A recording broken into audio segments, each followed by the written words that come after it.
आता याला काय करायचं, मोडायचं नाही, कापायचं. मोडायचं का नाही सांगतो तुम्हाला. मोडलं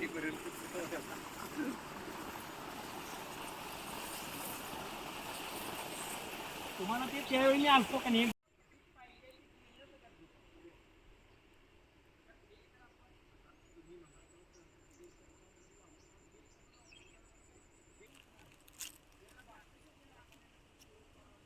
नमस्कार, मी प्रकाश पाटील. करवीर तालुक्यातील भैरेश्वर या गावामध्ये आम्ही आलेलो आहे. ज्या ऊसाच्या प्लॉटवर उभा आहे तो प्लॉट आहे गणेश बचाटे सरांचा.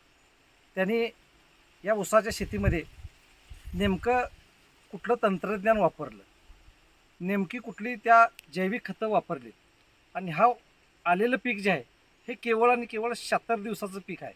मित्र, खऱ्या अर्थानं याचा काय नेमका करिश्मा आहे, ही करिश्मा नेमका काय आहे ते आपण त्यांच्याकडून जाऊया. सर नमस्कार. नमस्कार सर.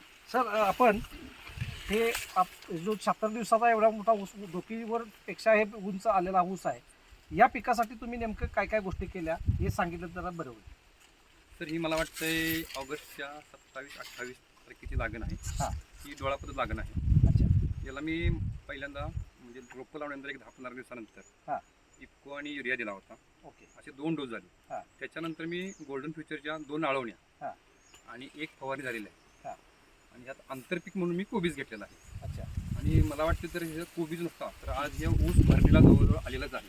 बरोबर. विशेष म्हणजे हा फुटवा, हां. जेटा कोंब न मोडता हां.